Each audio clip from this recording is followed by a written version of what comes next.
Well, hey everybody, and welcome to episode 49 of the Pixar Post Podcast. As usual, I'm TJ. And I'm Julie. And in this episode, of course, we're going to talk about lots of great Pixar news, right? Right. We're going to talk about Dory getting really close to $1 billion and the DVD releases. We'll talk through some of the versions and where they're going to be available. We're going to talk about the Toy Story vans. We're going to talk about the Lou short. We're going to talk about Piper on Disney Movies Anywhere. And some extras, like Blu-ray extras that have been appearing on YouTube and such. Yeah, so let's get right down to it. I would say let's get to the news first, but of course you know what this is. This is time to put Julie to the test. And it's time for another Pixar quiz, and let's see how many questions you can get. This is actually from a pretty cool quiz that I found on Variety. Okay. It was from last year. It was like, how well do you know Pixar? I just plucked a couple quick questions from it. This makes me so nervous every time. Well, so I'll start you off with an easy one. Okay. It should be pretty easy. Okay. I feel confident. I feel like you're setting me up. No, I feel confident that you'll get it. So, in Toy Story, the first one, what is Sid's dog's name? Oh gosh, it's on the tip of my head. Scud. Yeah, exactly. I'm like, I know that. Tip of my head. But you know when you're like, oh, I know that, Right. but I'm like nervous. I don't know why when you give me these pop quizzes. All right, so how many days was the Monsters Incorporated scare floor accident-free before George Sanderson had his unfortunate sock incident? I'll give you choices. Okay. Unless you think you don't need them. I feel like it starts with a 4. It does. Okay, let me give you some options. Okay. Well, okay. 117. Nope. 47. 47. 43. 49. Oh, 49 or 47. Okay. Final answer. You are correct. Yes! All right. I feel like I can visually see that. Okay, this one I'm not going to give you options because I think you're really going to get this one without any help. Okay. Okay? What scare school was eliminated first in the scare games in Monsters University? Jaws Theta Chi. All right, so yeah, I didn't need to give you any hints there. I should have been telling you to give a second in case anybody was thinking about this as well. All right, so last one, and give this one a second before you say anything. Okay. How many sayings does Prospector's box say he has in Toy Story 2? You know, because he's at mint in the box. Right, Stinky Pete. Yeah. Does he have 9 sayings, 10 sayings, 7 sayings, or 3? So I was going to say, if you didn't give me options, I was going to say 8. So I will go with 9. The next closest in line, and you were correct. Yeah. It is 9. I don't know what those sayings are, but I know it's 9. Yeah. All right, so let's talk about some cool, some news. Probably the biggest news that came from this last week, which is we got a sneak peek of Pixar's upcoming short film, Lou. Yeah, and like a really sneak peek. A very tiny sneak peek. Yeah, if anybody hasn't seen it, which you should have by now, because it was late last week. Mm-hmm. It was Dave Mullins, the director of the short, the writer and director of it, that actually was sketching with a Sharpie of a character's eyes kind of peeking out of a lost and found box, and you can see the letters, his name, Lou. If you look at the letters of Lost and Found, you can kind of make them out there. And there's a whole bunch of other stuff in there. There's like socks and... Yeah, it looks like that. There's like a book. A ball. A ball, yeah, and it looks like maybe a lunch bag. So that makes me think like maybe it's in a school. That's what I kind of thought. Okay. All right. You know, and then just characters. Did anything else come to your mind? I thought school because I remember a Lost and Found at my elementary school, and it was in the back by like our theater area. Mm-hmm. We had a theater? Yeah. Like a theater, not like a movie theater. No, not like a movie theater, like where you do plays. Yeah, got it. The stage, right. And it was back there, and like you'd always see like weird, crazy stuff in there, and toys, and it was always just off by itself, and that's kind of what I first thought of. Yeah. So I kind of hope it's that way, just from... I mean, obviously it would align with like the types of movies that Pixar does, but it could be at a movie theater. I mean, probably not if there's a ball, but it could just be he randomly threw stuff in that box and it means nothing. We could be falling for it. It also bothered me. after he sketched it, there's like a perfectly crumpled piece of paper off to the right of where he's sketching. And I swear it looks way too perfectly crumpled. It's like almost origami crumpled. I'm like, is there a hidden message in that thing? So I've looked at it forever and I can't figure out anything, but it's driving me crazy. Interesting. And then obviously when they pan up and they show Dave holding the drawing over his left shoulder, you can see what appears to be the movie poster, as you pointed out, of Lou, where it looks like the letters are kind of cool because they were like, almost looks like the letters were found in a Lost and Found box too. Yeah. And he looks like he's like a red something or other. Yeah, it's very secretive, but it's actually really cool. Produced by, well, at least we're assuming produced by, because she is a producer, and Dave teased on Instagram that he was working on a great project with Dana Lee Murray, and so we have to assume, since she's a producer of other projects, that she would therefore be the producer of this. He's also got some other great posts that he's done as far as where he was at Lucas, a Skywalker, doing the mixing for the audio, and they already had the wrap party. Yeah, it's done. So I mean, this thing's done. It's ahead of Cars 3, and which is going to be June of next year. So we're expecting that it's going to be hitting like the festival circuit soon. Exactly. Yeah, it'll be on all those film festivals. So there'll be some people that are seeing it, like Blue Umbrella, people were seeing that months and months before it came out with Monsters University. Yeah, and it also makes me wonder, I don't know the official rules for it, but I don't know if it'll be screeners for this year's Oscar contention. I don't know. Because we do know that Lava was the year before. Right. Actual... Right, because everybody thought it was snubbed when Inside Out was nominated, but it was actually the year before because of when it was released in festivals, so I bet you're right. I bet it'll be this upcoming year rather than... But Lava, I believe, was at Annecy, and Annecy already happened in April, so it's almost kind of too late so it's kind of interesting. So part of me, I don't know. I don't know what to think yet, because I don't know what festivals are left for this end of the year, it being kind of so late. Right. It's an interesting time. I mean... It's good that they're done. Yeah. But yeah. I'm intrigued. I know, me too. Yeah. I've really been thinking about it. And I love that, it kind of came out of nowhere, that it was like a surprise, very exciting. Oh, yeah. I'm ready. Me too. I'm ready. I'm intrigued. Definitely. I mean, we already said it, but that little drawing and then seeing the character's eyes poking up as well in the poster, I want to know... I'm curious just because, I mean, we know the title is Lou, but I'm curious because how he wrote out Lost and Found, so we get, okay, there's a character in a place. Right. So we see a character in a place. That's what I'm curious about. The story. Well, yeah. Has me more curious than, like, the character, I think. Well, yeah, but they all tie in together. Right. Because you only care about the character because of the story. But it's interesting, though. You care about the story because you like the character design. That's how all the departments interweave. I just got schooled. Yeah. Yeah. All right, well, let's go from one short to the next. So obviously, if anything comes up more with Lou, be sure to stay tuned to our site, and we'll, of course, be updating anything that we hear on it as soon as we do. But one short to the next, we're very excited. Oh, yes. Okay, go ahead. What are we going to talk about? Piper. Yeah. You can now watch Piper on Disney Movies Anywhere as long as you have connected linked your account to an iOS or an Android device, mobile device. Well, you just have to download the app, but then you have to link it to Amazon, Vudu, another iTunes, another connected service that can show movies on. Mm-hmm. As long as you do that, it's free.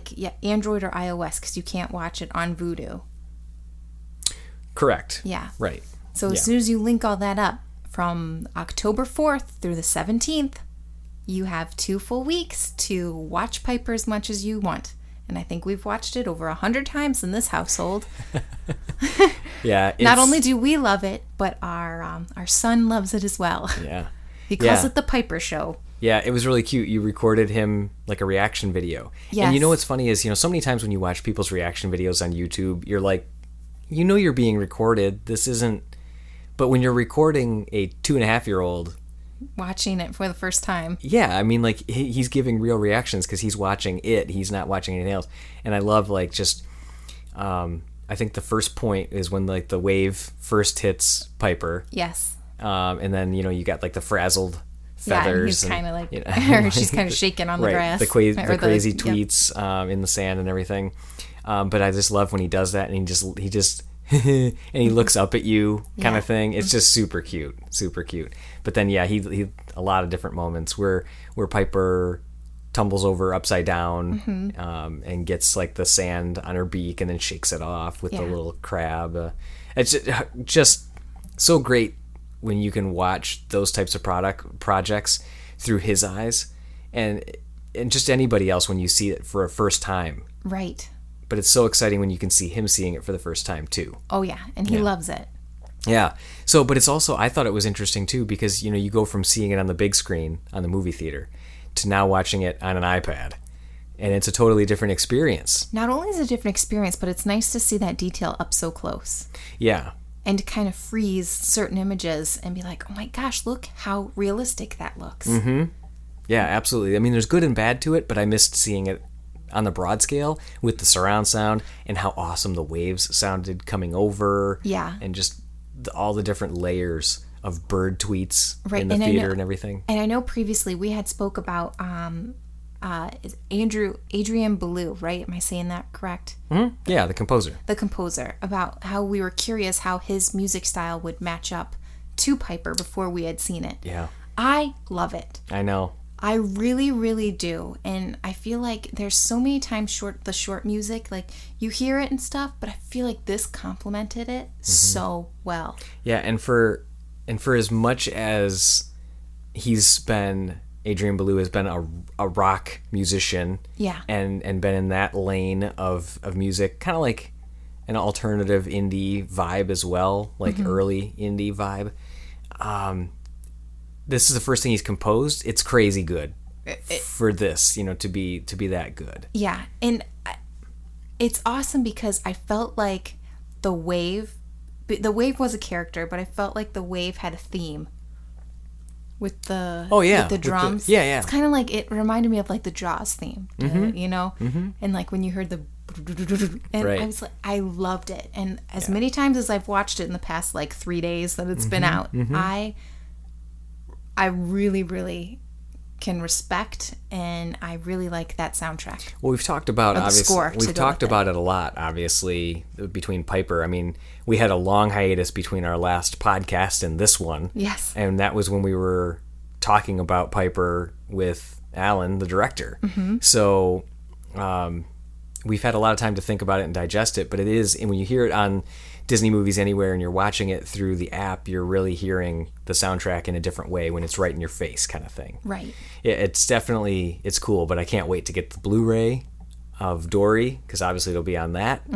It is on that. And the commentary. Right. Yeah, it'll be, well, you're talking about which commentary? Piper commentary. It's going to be on there? I don't know. I can't remember, like, kind of asking. I don't think it will be. Oh, no. No. The commentary for Dory will. Oh, yeah, I know that. But no, I don't think it'll be any special features for Piper, unfortunately. Needs to be a new short disc? Yes. Yeah, where they do that, because they have the shorts volume 1 and 2. Yeah. But yeah, if they do, it'll be on that. There needs to be an all shorts digital release with commentary and extras. Okay, here you go. If you buy an app and there's updates to that app, you get so many upgrades for free. I think if you buy a shorts DVD or a shorts digital version and another short comes out within the next 6 months, it should just be automatically added to your catalog and you don't have to rebuy it. And then from there, or you pay like $2.99. And it adds, well, you will be able to buy it individually. I mean, we bought Lava individually. Yeah, but still, like, I would pay $2.99 for each one. Yeah. I'd pay $5 for each one. Yeah. Maybe $5.99. I'll even go that high end. Jeez, you just stop talking to yourself into it. $5.99 probably be as high as I would go. $8.99. $9.99. Well, depending on what extras were. Well, yes, if they have the extras with it, for sure, then it's worth getting those extra details. Yeah. But obviously, we should also mention that since we're gushing over the soundtrack, obviously the soundtrack for Piper is available as well. So if you go to our show notes for this episode, or if you happen to stumble across or go across the Piper on Disney Movies Anywhere post that we've done, it's in there as well. And again, if you ever want to look at our show notes, just go to pixarpost.com, click on the podcast button, and then this is, again, episode 49. It'll be listed under there.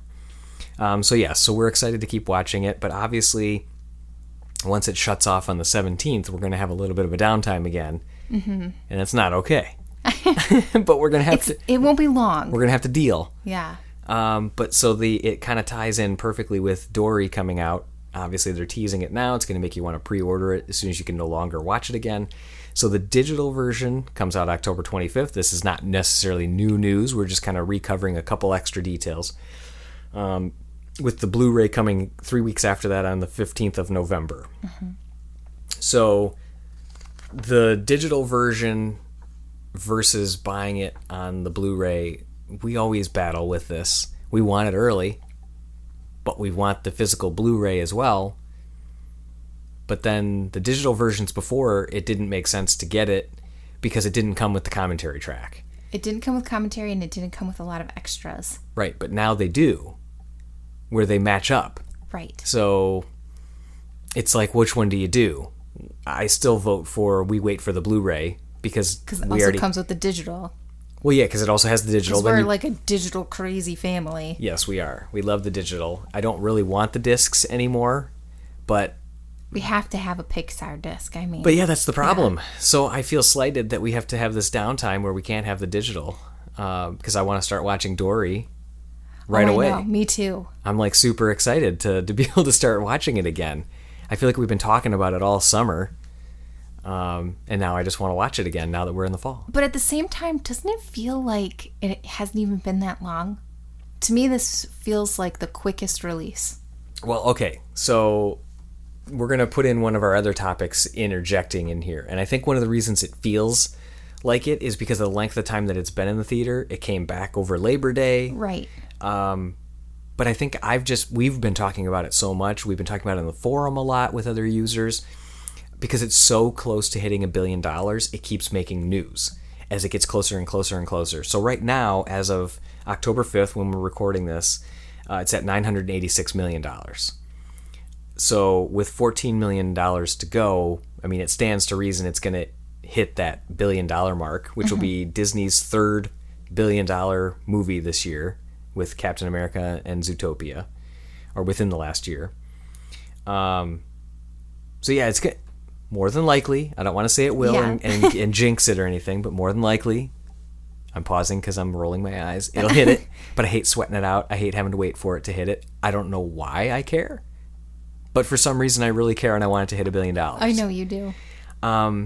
So it's already crossed, obviously, the highest domestic animated film domestically, meaning U.S. If it crosses that $1 billion marker, it would also make it one of 5 films that have crossed that threshold in the animation arena. Frozen being atop that list at 1.27 or 287 billion. Minions with 1.159, Toy Story 3 1.06, and Zootopia 1.02. So I really want this to cross. And I feel like it deserves to be in that group. And I really hope it gets there. It also crossed Nemo as far as its total pull, because obviously with Dory being at 986, Nemo's total was 940 million globally. So and that was back in 2003. Yeah, I know. Think about that. Yeah. And that's not adjusted either. That's when ticket prices were $7 to go see a movie. Yeah, exactly. Not 14. Yeah, exactly. But yeah, it's really cool. Yeah. I mean, and I really hope it gets there. But I think that's part of so getting back to your original thing that you were talking about, I think that's part of the reason why it feels like it was just in theaters. Right. Yeah, because it was out again and all these other things. So, but I'm fine with it. I'm fine with not feeling like I have to wait a long time. I mean, obviously Good Dinosaur was like in theaters on Blu-ray in like 3 months. Inside Out, for some reason, for me, felt like forever. Inside Out did feel like a long time. And I don't know why either. I don't know. It was the same time frame because it came out in June. And in fact, it was released a week or two. It was November 3rd, I think. It was November, yeah. So, I mean, but so is Dory. And it was the same thing. Digital released 3 weeks early. but I think it was like November 3rd for some reason is coming to my mind. But yeah, that one felt like forever. I was just dying to see it again. And oddly enough, okay, we're going to go on another tangent. We were watching Inside Out the other night, and because it just, we just throw these things on and they're on in the background. It's just a perfect thing to have these when you're doing crafts or whatever, just to have them on in the background. So anyways, I've said it before, I'll say it again, it's official. That is the movie that makes me the most emotional. I know you feel differently. I do. But for me, it's ridiculous. I literally can't get past that opening scene is so gorgeous. That whole thing that Ralph Eggleston concocted where, Joy emerges from the ether, and then the whole, like, baby Riley, and then it goes right into her mind, and just, I love the pacing of it. I love the amount of space that they allow that scene to develop. There's just so many brilliant things about it. I love it. But then, Bing Bong. I can't say it enough. Bing Bong fading away over a year. And how many times I've seen it, I still teared up again. I know you do. There's something about the music, that whole scene where they're doing, God, the slow motion, like looking at the memories in the mirror ball and the memory balls like, it's all too much. The acting, the vocal acting of both Amy Poehler and Richard Kind, that scene is pure magic for me. There could not be one. There are other scenes where I watch them and I'm like, yeah, I might tweak this, I might do that. There's not one thing that I would tweak about that scene, that whole build-up. See, now I get emotional with that scene, but I don't tear up at that scene. I mean, I did the first time when we saw it, but the freaking good dinosaur scene. Oh, I know. With the sticks. I know. In the moonlight. It's an emotional scene. I cry. I know. Like, I get the burning sensation in my throat. I know. That scene, out of every Pixar scene, is the scene for me. I know. I know. And it gets me too, but what's interesting is... Same year, though. We got them same year. That's true. But what's interesting for me, though, is that I can watch The Good Dinosaur, and I know it's coming now. And most movies, even like Toy Story 3, we've talked about it on here, that when we left the theater at Toy Story 3, it looked like we broke off our marriage. It looked like we were getting a divorce. We were crying so hard. And I remember I told the story on here when I was going into the bathroom. I couldn't stand at the urinal. I had to go in a stall because I didn't want somebody to come in and walk up to the urinal next to me, and I'm literally bawling, peeing. I remember we were at dinner and we just looked like a mess.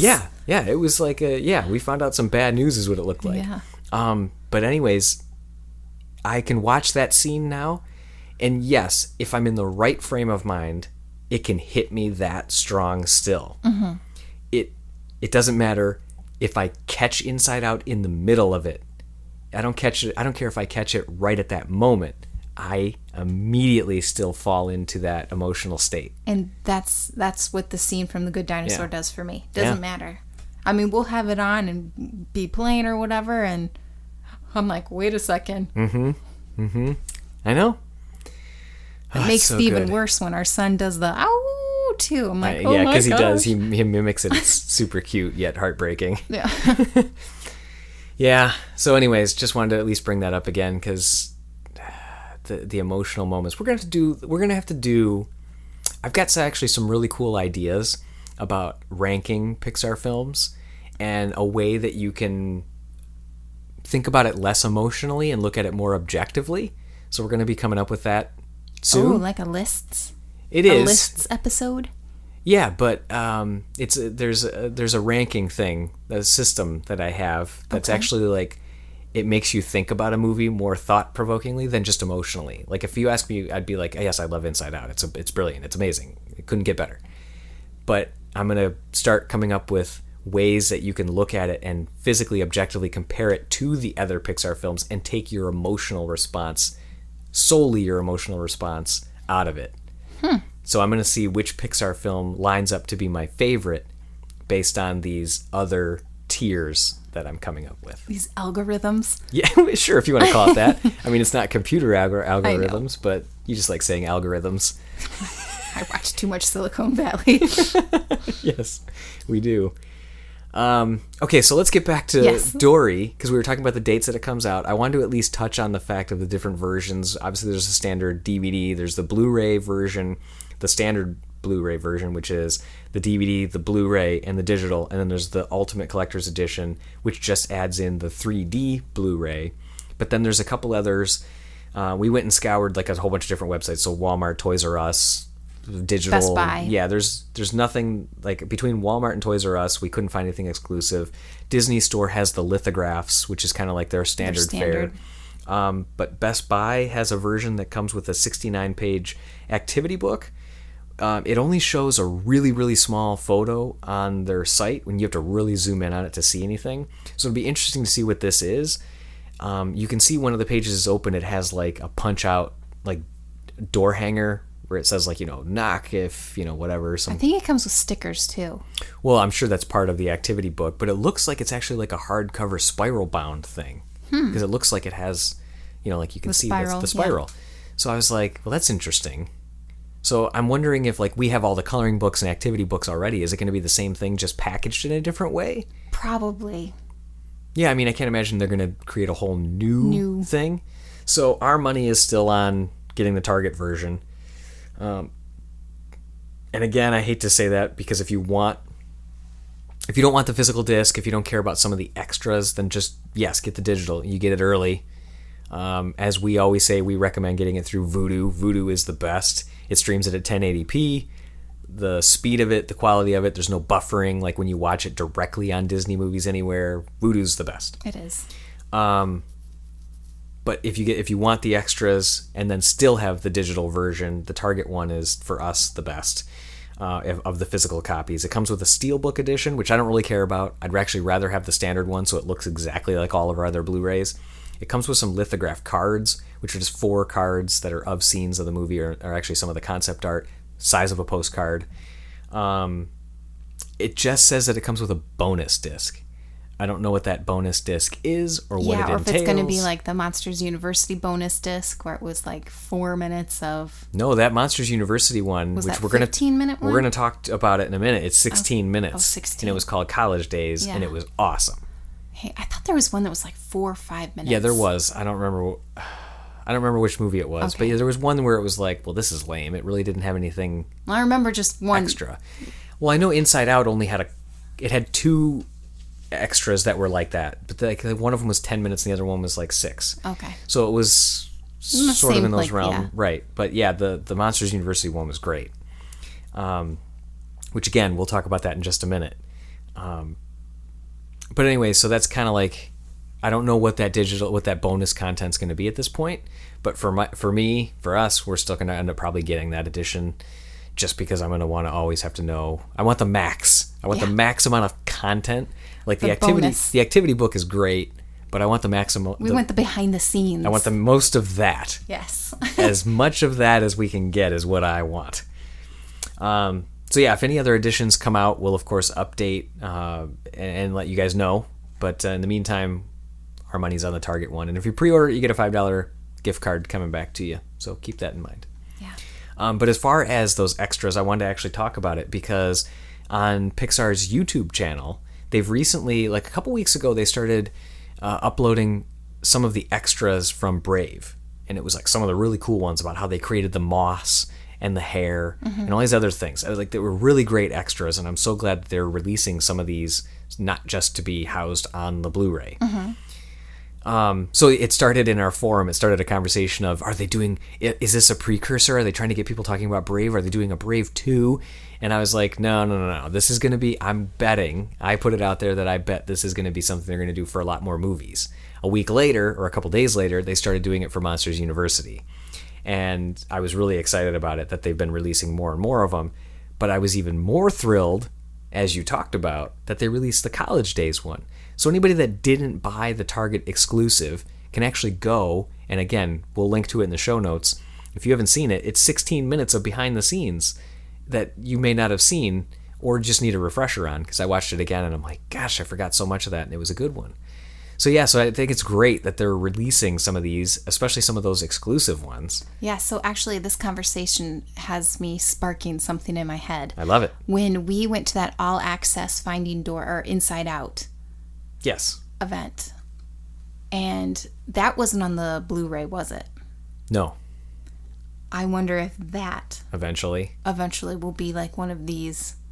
I wonder, because we can still watch that video. If you go log into the Disney Movie Rewards site, you can still watch it. Even though it says it expires, you can still pull it up.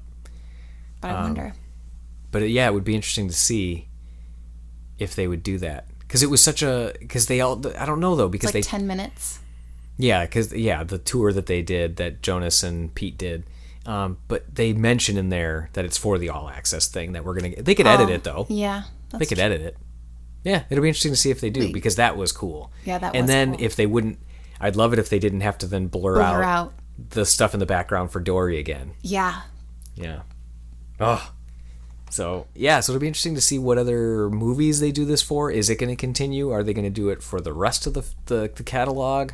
It'd be really cool if they started doing it for some of the older ones. Yeah.